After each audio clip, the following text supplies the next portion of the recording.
హల్లెలూయా. దేవుని నామానికి స్తోత్రాలు. సమయం ఇచ్చినటువంటి ఇశ్రాయేల్ అన్నకు చాలా వందనాలు తెలియజేస్తుంటున్నాను. ఎందుకంటే గడిచిన 2-3 వారాల నుంచి అన్న చెప్తున్నాడు, అన్న రావాలని. అంటే మేము కూడా నెలకోసారి కలుస్తాం. మేము సేవకుల సదస్సు ఉంటుంది, మేము నెలకోసారి కలుసుకొని ఒక 4-5 గంటలు మేము కూర్చుంటాం. మన పోయిన నెలలో కూడా అన్ననే వాక్యం చెప్పింది. ఒక 12 మంది సేవకులు కూర్చుంటాం. అందరము మేము వ్యక్తిగతంగా ఒకరి గురించి ఒకరు ప్రార్థన చేసుకుంటాము. 2-3 గంటలు విజ్ఞాపన ప్రార్థనలు. అలాగా మాకు ఒక నెలకొకసారి మాకు ఒక సావాసం ఉంటుంది ప్రతి నెలలో. హల్లెలూయా. దేవునికి స్తోత్రం. ఆ సావాసాన్ని బట్టి నేను ఎంతగానో ధన్యతగా భావిస్తుంటున్నాను. అయితే ఈ సమయంలో మనం కొద్ది నిమిషాలు దేవుని యొక్క వాక్యాన్ని మనము ధ్యానం చేద్దాము. అయితే దేవుని మందిరానికి వస్తున్నటువంటి మనము, దేవుని నమ్మినటువంటి మనము, చాలా సంవత్సరాల నుంచి నమ్ముకున్నటువంటి మనము, దేవుని మందిరంలో వాక్యం వింటున్నటువంటి మనము, ఆయన సన్నిధిలో ఉంటున్నటువంటి మనము ఒక విషయాన్ని మనం జ్ఞాపకం చేసుకోవాలి. నేను తొందరగానే ముగిస్తాను, ఎందుకంటే మళ్ళీ అన్న కూడా బల్ల కూడా మనకు ఈరోజు ప్రభాతి భోజనం చెప్పాడు. కాబట్టి ఎక్కువ సమయం తీసుకోకుండా మనకి ఏదైతే వాక్యం అవసరమో దాని గురించి మనం ధ్యానం చేసుకొని తర్వాత బల్ల కార్యక్రమంలో మనము ముందుకు సాగుదాం. అయితే దేవుని మందిరానికి వస్తున్నటువంటి విశ్వాసులైనటువంటి మీరు కావచ్చు, నేను కావచ్చు, మనం ఎవరైనప్పటికీ సేవకులైనా విశ్వాసులైనా ఎవరైనప్పటికీ చాలా సంవత్సరాలు అవుతుంది. కొంతమంది మేము అంటారు 20 సంవత్సరాలు నమ్ముకున్నాం అంటారు. కొంతమంది ఏమంటారు, అయ్యో మేము 15 సంవత్సరాల నుంచి నమ్ముకున్నామని చెప్తారు. కొంతమంది అయితే మేమైతే ఇక పుట్టుడే దాంట్లో పుట్టినామని చెప్తారు. కొంతమంది హల్లెలూయా ఏమని చెప్తారు. కొంతమంది నేను కూడా పుట్టుక నుంచి అది కానీ పుట్టి నుంచి దాంట్లోనే ఉన్నాము, కానీ అది కాదు, మనము పరిశుద్ధాత్మ నడిపింపులో ఉండాలి ఎప్పుడో. హల్లెలూయా. పుట్టడం గొప్ప కాదు. మా తాత దేవుని నమ్ముకున్నాడు, మా నాన్న దేవుని నమ్ముకున్నాడు. నమ్ముకున్నది గొప్ప కాదు, కానీ నమ్ముకున్నటువంటి మనం ఎట్లా నడుస్తున్నాం దేవుని మందిరంలో, అది గొప్ప. హల్లెలూయా. బైబిల్ ఏమని వాక్యం ఉంది, ఇప్పుడు క్రీస్తు యేసునందున్న వానికి ఏ శిక్షా విధియు ఇప్పుడు కావాలా. నేను 20 సంవత్సరాల నుంచి మా నాన్న నమ్ముకున్నాడు, మా అమ్మమ్మ చర్చిపోతుంది, మేము ఇట్లా చేసినాం అట్లా చేసినాం, ఓకే మంచిది, కానీ ఇప్పుడు ఎట్లున్నాం మన మందిరంలో, మన కుటుంబంలో, మీరు కావచ్చు, నేను కావచ్చు, మన మాటలు, మన ప్రవర్తన, మన సాక్ష్యము ఇప్పుడు ఎట్లా ఉంది, ఇప్పుడు ఈ ఆదివారం ఈ స్థితి వరకు ఎలా ఉన్నదనేది చాలా ముఖ్యం. అయ్యా మీరు చెప్తున్నారు కదా అంటే మమ్మల్ని కూడా దేవుడు చూస్తున్నాడు. హల్లెలూయా. మేమేం చెప్తున్నామని మాకన్నీ తెలుసు కాదు, మమ్మల్ని చూస్తున్నాడు దేవుడు, మిమ్మల్ని చూస్తున్నాడు. 2 అంచులు గల ఖడ్గం వాక్యం ఇది. అటు గుచ్చుతుంది, ఇటు గుచ్చుతుంది. వాక్యం డస్టర్ కాదు, కడిసిపో తూడడానికి, ఇది ఖడ్గం. చొచ్చుకొని పోతుంది లోపలికి. చొచ్చుకొని పోయినప్పుడు ఆహా అయ్యగారు నాకే చెప్పిండు వాక్యం, ఆహా నేను ఇట్లా చేయాలని చెప్పిండు అయ్యగారు నాకు వాక్యం, అయ్యా నేను నేర్చుకున్నాయ్యా, నేను ఇట్లా చేస్తానయ్యా, అది అలా వాక్యం వెళ్ళిపోతుంది లోపలికి. హల్లెలూయా. ఇక నేర్చుకున్న వాళ్ళు నేర్చుకుంటారు, వినేవాళ్ళు వింటారు, చేయాలనుకున్న వాళ్ళు చేస్తారు. ఇక వినని వాళ్ళు ఏం చేస్తారంటే ఏమో కొన్ని కాదు, నాకైతే నాకు చేస్తే లేకపోతే లేదు. అయితే దేవుని మందిరానికి వస్తున్నటువంటి బిడ్డలారా, మీరు ఎన్నో సంవత్సరాల నుంచి దేవుని మందిరానికి వస్తుంటున్నారు. ఒక దేవునికి ఒక విశ్వాసికి ఒక మంచి సంబంధం ఏర్పడాలా. హల్లెలూయా. ప్రార్థనలో కావచ్చు, ఇలాగంగా వల్ల ఆదివారం ఈరోజు చాలా మంది వచ్చారు, అన్న రాంగని చెప్పాడు. అన్న కొంతమంది రాలేకపోయారంటే పర్వాలేదు, దేవునికి స్తోత్రం. హల్లెలూయా. ఇక వాళ్ళు కొన్ని పనులను బట్టి ఆదివారం అంటే కొంతమందికి రకరకాల సమస్యలు ఉంటాయి, కొన్ని ప్రోగ్రాలు ఉంటాయి. అయితే వచ్చిన వాళ్ళని బట్టి దేవునికి స్తోత్రం. అయితే మీరు దేవుని మందిరానికి వస్తున్నటువంటి మీరు, ఎన్నో సంవత్సరాల నుంచి దేవుళ్ళు ఎదుగుతున్నటువంటి మీరు ఒక విషయాన్ని మీరు గమనించాలి. మనకు దేవునికి అనేకం చేస్తున్నాం. మనం ఏం చేస్తున్నాం చెప్పండి? మనం మందిరానికి వస్తున్నాం, ఏం చేస్తున్నాం చెప్పండి? మీరే, నేను దేవుని నమ్ముకున్నానయ్యా, నేను దేవుని నమ్ముకున్నాను. అయితే నేను దేవుని నమ్ముకున్నానికి నీకు గుర్తేంది? రక్షణ పొందుకున్నావు, బాప్తిసం తీసుకున్నావు, మందిరానికి వెళ్తున్నావు, అందరికి చెప్తున్నావు నేను దేవుని నమ్ముకున్నాను. అయితే మనం ఏం చేస్తున్నాము? దేవుని నమ్మినటువంటి మనము ఏం చేస్తున్నాము? దేవునికి ఏది ఇష్టమైంది చెప్పండి, మీరు చెప్పండి. అర్థమైందమ్మా నేను చెప్పింది? ఏమి ఇష్టమైంది? మనం ఏం చేస్తాం చెప్పండి? ప్రార్థన చేస్తాం, అవునా కదా? ప్రార్థన చేస్తాం. ఆదివారం నాగానే ఎక్కడికి వస్తాము? మందిరానికి వస్తాము. అయ్యగారు కూడా ఉపవాస ప్రార్థనలు ఉంటాయి 3 రోజులు అనగానే. కొంతమంది ఉంటారు, కొంతమంది ఉండలేదు. అమ్మ మీటింగ్ వెళ్తున్నాం నడండి అనగానే కొంతమంది వస్తారు, అయ్యా నన్ను వెళ్దాం, ఆటోలో పోదామని. ఇంకా కొంతమంది ఏదైనా కానీ ఆ రకంగా. నేను చెప్పే విషయము మీకు అర్థం కావాలి. ఏది ముఖ్యమైనది? అన్నిటికన్నా ఏది ముఖ్యమైనది ఒక క్రైస్తవునికి? ఒక విశ్వాసికి దేవునికి మధ్యలో ముఖ్యమైనది ఏంటంటే ప్రార్థన. మెయిన్ ప్రార్థన అనేది చాలా ముఖ్యమైనది. దాంతో పాటు ఇంకా కొన్ని ఉన్నాయి, మీరు చెప్పాలి. మీ నోట్ల నుంచి వస్తే నాకు చాలా సంతోషం అవుతుంది. హల్లెలూయా. ఏది ఇంకా ఏం అవసరం, ఏం చేయాలి మనం? ఇంకా ప్రార్థన చేస్తున్నాం, ఇంకేం చేస్తాం మనము? మనం పూర్ణ హృదయంతో ఆరాధన చేస్తాం. అదొకటి. వెరీ గుడ్, మంచి పాయింట్ చెప్పింది సిస్టర్. ఇంకా చెప్పండి, మీరు పురుషులు మీరు చెప్పాలి.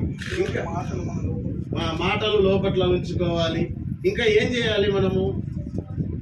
సువార్త చెప్పాలి. ఎవరు చెప్పారు? థ్యాంక్ యూ, దేవునికి స్తోత్రం. హల్లెలూయా. చాలా విషయాలు ఉన్నాయండి, చాలా విషయాలు. ఇవి ఎవరు చేస్తారో వాళ్ళకే తెలుసు. హల్లెలూయా.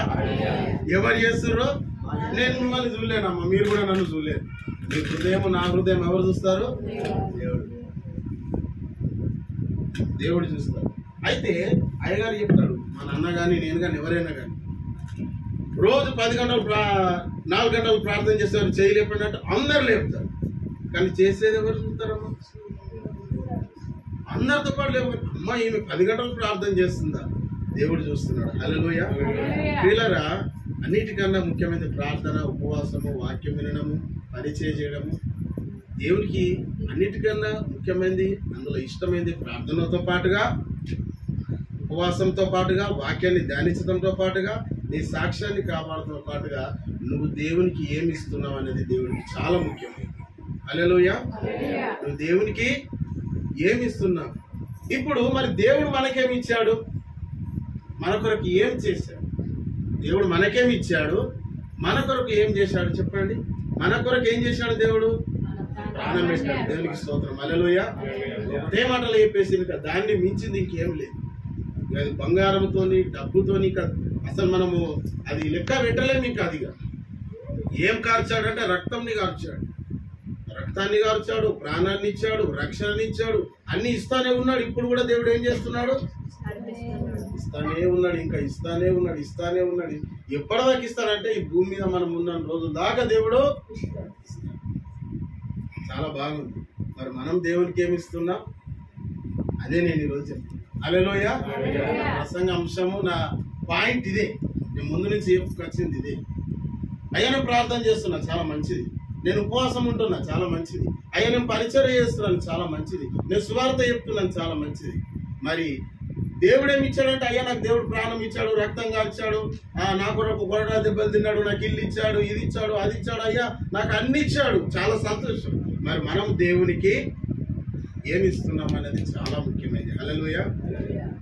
అంటే దేవుని నీ మీద ఇష్టము, నాకు దేవుడు అంటే ఇష్టము, నాకు దేవుడు అంటే ఇష్టం అని చెప్పడానికి మనం దేవునికి ఇవ్వాలి. హల్లెలూయా. ఏమి ఇవ్వాలి? అపోస్తల కార్యంలో ఒక మాట ఉంది. అపోస్తల కార్యంలో పుచ్చుకొనుట కంటే ఇచ్చుట నేను, ఆ వాక్యం మీకు తెలుసే కదా, నోటెడ్ ఉన్నాయి, చెప్పేసాను. ఎందుకంటే మనం ప్రతి వాక్యము చదువుకోలేము తీసి. పుచ్చుకొనుట కంటే ఇచ్చుట. చాలా మందికి తీసుకోవాలని ఉంటది కానీ ఇవ్వడం ఉండదు. అది ఎందుకేమో మరి వాళ్ళ వీక్నెస్, మరి అదేంటో. ఎప్పుడైనా ఎక్కడికి వెళ్ళి వాళ్ళు ఏమన్నా ఇస్తారా మనకు? వాళ్ళు ఏమన్నా ఇస్తారా? ఆడిపోతున్నాము ఈడిపోతున్నాము ఏమన్నా ఇస్తారా? పలానా ఇట్లా అన్నాడు ఆడికి పోదాము మీటింగ్ అంటే, మన మీటింగ్ ఏమన్నా ఇస్తారా మనకు? పిల్లరా, మన ఆశ ఎట్లా ఉంటుంది అంటే, మనుషులమైనటువంటి ఏదైనా ఎప్పుడైనా తీసుకోవాలని ఆశ ఉంటుంది మనకు. హల్లెలూయా. కానీ దేవుడు ఎవరిని ఇష్టపడుతున్నారు చెప్పండి మీరు? అది దేవునికి స్తోత్రం.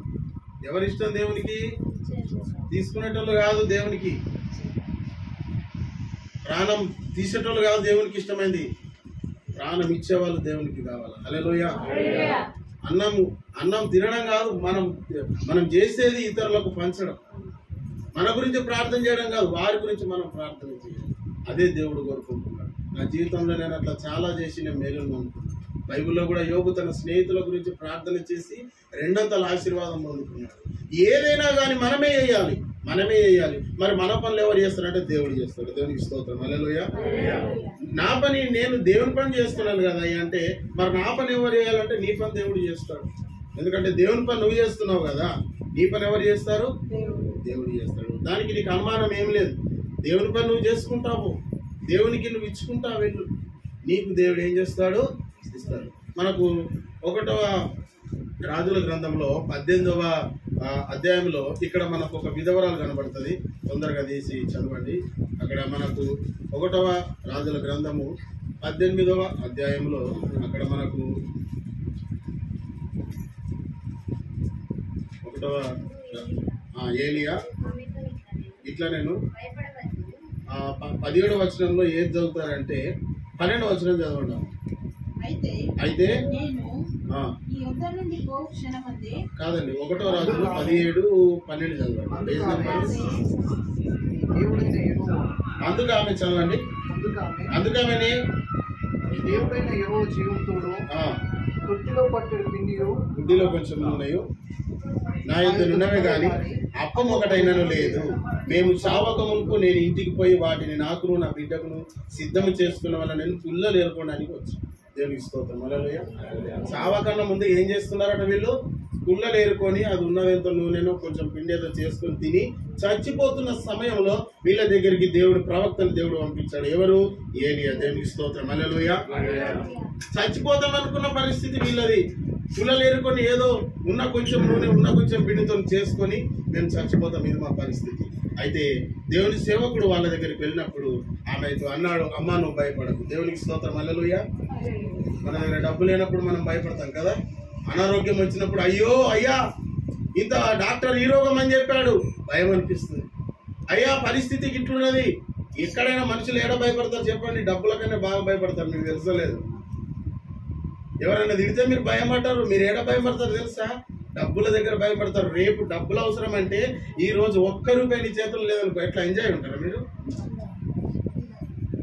డబ్బు కాడ పరువు పోతుందని మీకు తెలుసలేదు. అందుకని దేవుని నమ్ముకున్న మనకు అట్లా భయం అనేది లేనే లేదు. దేవునికి స్తోత్రం. హల్లెలూయా.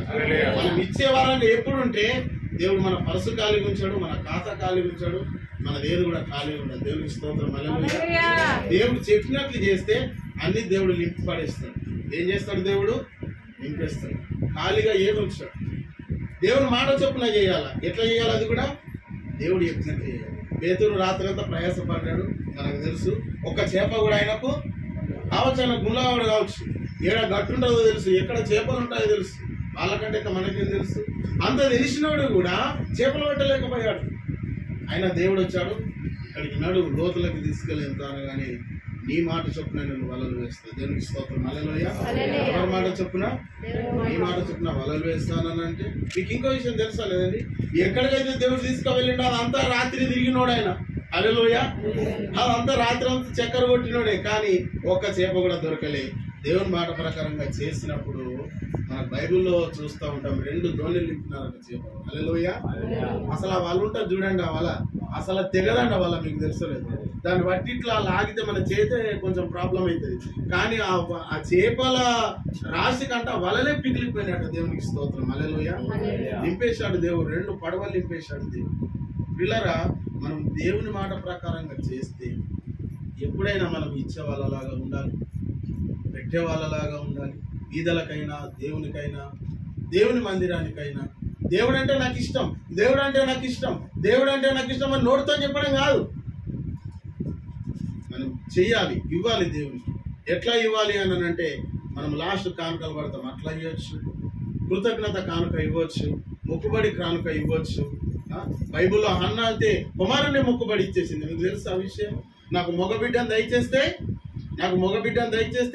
ఆ కొడుకునే ఇచ్చేస్తాయా నీకు అని చెప్పింది. కొడుకునే ఇచ్చేసిందండి. దేవునికి స్తోత్రం. హల్లెలూయా. పిల్లరా, అయ్యా నాకు దేవుడు అంటే ఇష్టం, నేను మంచి విశ్వాసనని మీరు ఏం చెప్పకుండా మీరు ఇచ్చే గుణము దాతృత్వం కలిగిన వారుగా ఉంటే ఆటోమేటిక్ దేవుడు నేను దీవిస్తాడు. ఇంకా కృతజ్ఞత కానుకలు, మొక్కుబడి కానుకలు కావచ్చు, దశభాగం కావచ్చు, ఏదైనా కావచ్చు, నీ మనసులో నిశ్చయించుకున్న ప్రకారంగా ఎప్పుడైతే మనం దేవునికి ఇస్తూ పోతా ఉంటామో దేవుడు పరలోకం నుంచి మనకి ఇస్తానే ఉంటాడు. హల్లెలూయా. ఈ చేత్తో ఇస్తూ ఉంటున్నావు కదా, ఈ సైడ్ లో నుంచి నువ్వు ఇస్తున్నావు కదా, ఇంకో సైడ్ నుంచి దేవుడు మనకు అనుకోక విధంగానే ఎవరినో దేవుడు ప్రేరేపిస్తాడు. హల్లెలూయా. ఇక్కడ మొదటి అప్పము 13వ వచనంలో, అప్పుడు ఏలీ ఆమెతో, ఇట్లా నేను భయపడవద్దు, పోయి నువ్వు చెప్పినట్లు చేయము, అందులో నాకు ఒక చిన్న అప్పము మొదట నాకు దేవుడు తీసుకొని రమ్ము, అప్పుడు నువ్వు నీ బిడ్డలు నువ్వు అప్పము చేసుకో అని చెప్పగానే భూమి మీద యెహోవా వర్షం కురిపించే వరకు ఆ తొట్టిలో పిండి తక్కువ కాలేదు, గుడ్డిలో నూనె అయిపోలేదు. దేవునికి స్తోత్రం. హల్లెలూయా. అంటే దాని అర్థం ఏంటో తెలుసా? పిండి తక్కువ కాలేదు, నూనె అయిపోలేదు. అంటే ఈ కాలానికి మనం గమనించుకొని చూస్తే ఒక్కోసారి మన పర్సులో డబ్బులు అయిపోతాయి, ఒక్కోసారి మన ఖాతాలో 0 పాయింట్ అయిపోతుంది. ఎందుకు ఎందుకు ఎందుకు ఖాళీ అయిపోతుంది? మనం దేవుని నమ్ముకున్నాం కదమ్మా. సారెపదు విధవరాలు గుడ్డి అయిపోలేదు, ఆమె నూనె అయిపోలేదంట, పిండి అయిపోలేదంట. ఎందుకు? మొదట ఒక అప్పం ఎవరికి ఇచ్చింది? మొదటి అప్పం ఎవరికి ఇచ్చింది? నేను చాలా మందిని చూశాను. అయ్యా నా కొడుకు జాబ్ వచ్చింది, ఇంజనీర్, ఫస్ట్ జీతం మీకే ఇస్తాను, దేవునికి స్తోత్రం, హల్లెలూయా. పాప అయ్యా ఇక్కడ వర్క్ చేస్తుంది, ఫస్ట్ జీతం మీకే ఇస్తాను. అయ్యా ఇదిగో నేను దీంట్లో నుంచి తీసిస్తున్నాను, నేను ఇట్లా చేస్తున్నా. అయ్యా నేను సేవకు ఇది వేయాలని అనుకుంటున్నాను. మనం సేవనన్నా వేయాలి, లేదంటే సేవ చేసే వాళ్ళనన్నా ముందరికి నడిపించాలి. హల్లెలూయా. మనం సేవనన్నా వేయాలి, లేకుంటే సేవ చేసే వాళ్ళనన్నా మనం ముందుకు నడిపించాలి. మనం చూస్తూ ఉంటే మణిపూర్లో ఎంతో భయంకరమైనటువంటి సంఘటనలు జరిగినాయి. అక్కడ ఒక యూనిటీ లేదు, ఐక్యమత్యం లేదు, ఒకరికొకరు సపోర్ట్ లేదు. ఇక్కడ వీళ్ళు, అక్కడ వాళ్ళు. అందుకే శత్రువులు అనేటటువంటి వారు వాళ్ళకిగా తినడానికి కూడా భోజనము ఏం లేదు. ఇంకా అక్కడ ఇట్లా వారి పరిస్థితి ఎలా ఉందో మనకు తెలియదండి. వీళ్ళారా, మన దగ్గర కూడా ఏదో ఒక శోధన వస్తుంది కావచ్చు, ఆర్థిక ఇబ్బందులు వస్తాయి కావచ్చు, ఏదైనా వస్తాయి కావచ్చు. మనం ఎట్లుండాలంటే మనం గొప్ప వాళ్ళలాగానే ఉండాలి ఎప్పటికైనా. హల్లెలూయా. అక్కడ జరిగింది కదా, ఇక్కడ జరుగుతుంది అని అంటే మనకు తెలియదు. కానీ ఈ రోజులు ఎట్లా ఉన్నాయో మనకు తెలియదు. కానీ మన కుటుంబము, మనము ఇతరులు చూసినప్పుడు ఉన్నతంగానే ఉండాలి. మనం ఎట్లుండాలో చెప్పండి? ఉన్నతంగానే ఉండాలి. ఎప్పుడైనా మనము దేవునికి ఇచ్చే విషయంలో ముందుండాలి, తీసుకునే విషయంలో వెనుకుండాలి. హల్లెలూయా. మలాకి చివరి అధ్యాయము. పాత నిబంధనలో కూడా అది చివరి పుస్తకం అండి. మలాకిలో చివరి అధ్యాయానికి వచ్చేయండి. 3వ అధ్యాయం 8-9 వచనం చదవండి. తొందరగా తెచ్చాను. 786. మానవుడు దేవుని యొద్ద దొంగిలున అయితే మీరు నా యొద్ద దొంగిలితిరి. దేని విషయములో మేము నీ యొద్ద దొంగిలితిమని మీరందరూ 10వ భాగమును ప్రతిష్ఠితార్పణలను ఇయ్యక దొంగిలితిరి. అక్కడండి పాయింట్. హల్లెలూయా. అంటే ఏ విషయం అని అనుకోండి, ఏదైనా దేవునికి ఇచ్చే విషయంలో కావచ్చు. ఎవరైనా బీద వాళ్ళు వచ్చినప్పుడు మనకు దానం చేయి, ధర్మం చేయాలంటే నీకు చేతుల కాలం మంచిగా ఉన్నాయి కదా, పని చేసుకోవచ్చు కదా. అన్నం తినేటప్పుడు వాళ్ళ అమ్మ అన్నం పెట్టంటే నీకేమైందిరా, మేము తినేటప్పుడు వచ్చినావు, కాళ్ళు ఎదురు మంచిగా ఉన్నాయి. కొంతమంది అంటారండి, నేను విన్నాను, కొంతమంది అంటారు. ధనవంతుడు కూడా అంటాడు, సరే నీకు లేకపోతే అరే లేనులో నడుపుకుంటున్నాను అనొచ్చు, కానీ నువ్వు డబ్బున్నదాన్ని కూడా నోట్లోకి వెళ్ళే మాట ఎందుకు వస్తుంది? ఒక దగ్గర టిఫిన్ సెంటర్ దగ్గర, మంచిర్యాల జిల్లాలో, నేను అక్కడ మీటింగ్ ఉందని మధ్యలో టిఫిన్ చేయడానికి వచ్చాను. సేవకుల మీటింగ్ పొద్దున వచ్చాను. అది పెద్ద టిఫిన్ సెంటర్, చాలా ఉన్నాయి టిఫిన్ సెంటర్. వాడికి గిరాకీ బాగా వస్తున్నారు. గిరాకీ ఎట్లా వస్తుందంటే మామూలుగా వస్తుంది. అయితే ఒక ఆమె చిన్న పిల్లల్ని ఎత్తుకొని కూడా అక్కడ అవతల రోడ్డు మీద ఉంటే అర్ధగంట సేపు అవుతుంది, ఒక ప్లేట్ కూడా టిఫిన్ కూడా ఇస్తున్నాడు.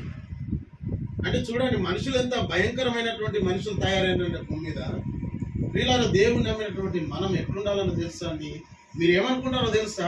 నేను ప్రార్థన చేస్తున్నాను కదా, నేను మందిరానికి వస్తున్నాను కదా, ఉపవాసం ఉంటున్నాను కదా, నేను బాగున్నాను కదా అని మీరు అనుకుంటున్నారు. కానీ ఇచ్చే గుణం మన జీవితంలో లేదనుకోండి, దేవుడు ఎప్పటికి కూడా మనల్ని ఇష్టపడతాడు. హల్లెలూయా. ఇచ్చే గుణము కావాలి. మనం దేవునికైనా, బీదలకైనా, ఎవరికైనా మనము ఇచ్చుడు మనం ఎప్పుడైతే స్టార్ట్ చేశామో, మనం కాదండి, మన పిల్లలు, మన మనమన్లు కూడా మంచి టాప్ లో దేవుడు ఉంచుతాడు. హల్లెలూయా. ఈ మధ్య కాలంలో ఒక విజయవాడకు వివాహానికి వెళ్ళాము. నాకు ఆ అబ్బాయి గురించి తెలియదు, అమ్మాయి వాళ్ళు మా తరఫున. అబ్బాయి గురించి నాకు ఎక్కువ తెలియదు. పెళ్ళైపోయిన తర్వాత కూర్చున్నాను. తీరా చూస్తే అబ్బాయి ఎక్కడ జాబ్ చేస్తున్నాడంటే ప్యారిస్లో జాబ్ చేస్తున్నాడు అబ్బాయి. హల్లెలూయా. అబ్బాయి జీతము ఇక్కడ ఎంత అంటే 8 లక్షలు. అటు ఇక్కడ అన్నట్టు. ఇక్కడ ఎంత? 8 లక్షలు. ఈయన క్రైస్తవుడు, ఈయన జాబ్ చేస్తున్నాడు ప్యారిస్ దేశంలో. 8 లక్షల జీతం రావడానికి ఈయన ఎక్కువ ప్రార్థన చేసిండా, ఏం చేసిండు? నేను ఎక్కువైనా చూస్తాను. ఎక్కువ ఎవరైనా ఉన్నత స్థానంలో ఉంటే వాళ్ళని పరీక్షిస్తా. ఇట్లా రావడానికి కారణం ఏంటి? హల్లెలూయా. తర్వాత ఈ పిల్లు వాళ్ళ నానమ్మనంట, వాళ్ళ చచ్చిపోయిన నానమ్మనంట ఎంతో మంది సేవకులకు సాయం చేసిందట. హల్లెలూయా. విజయవాడ జిల్లా మొత్తం సేవకులకు ఆమె ఇచ్చేసిందటండి. ఎవరికైనా ఆమె దానం చేసిందట, బాగా ప్రార్థన చేసిందట. వాళ్ళ అమ్మ నాన్న కూడా నాకు అట్లా చూస్తే అందుకేనా వాళ్ళ నానమ్మ చేసినటువంటి భక్తి ఎక్కడ దాకా వచ్చింది? మనమరి దాకా వచ్చిందండి. దేవునికి స్తోత్రం. హల్లెలూయా. మీరు చేసే భక్తి మీకు కళ్ళకు చూపెడతాడు దేవుడు. మీ పిల్లలకు, మీ తర్వాత మీ మనమరాలకు కూడా అక్కడ దాకా కూడా పోతుంది. దేవునికి స్తోత్రం. హల్లెలూయా. కాబట్టి ప్రార్థన చేయాలి, ఉపవాసం ఉండాలి. అన్నిటికంటే ముఖ్యంగా మనం ఎప్పుడు దేవునికి ఇచ్చే వాళ్ళంగా ఉండాలి. ఇక్కడ ఆ బుడ్డిలో నూనె అయిపోలేదు, ఆ బుడ్డిలో ఉన్నటువంటి ఆ యొక్క తొట్టిలో పిండి అయిపోలేదు. అందరు ఏమైపోయారో మనకు తెలియదు కానీ దేవునికి స్తోత్రం.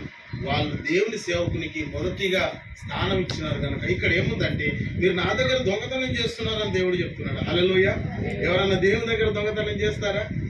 చేయరు. కానీ మనం దేవునికి ఇవ్వకపోతే మనం అదే చేస్తున్నామంట. హల్లెలూయా. మనం దేవుని దగ్గర నిలబడాలి, దేవుని దగ్గర ధైర్యంగా మనం నిలబడాలి. మనం ఇచ్చినా ఇవ్వకపోయినా మన మనసే చెప్తుంది, నేను ఇస్తున్నాను కదా, నేను ధైర్యంగా ఉంటాను. మన మనసు చెప్తుంది.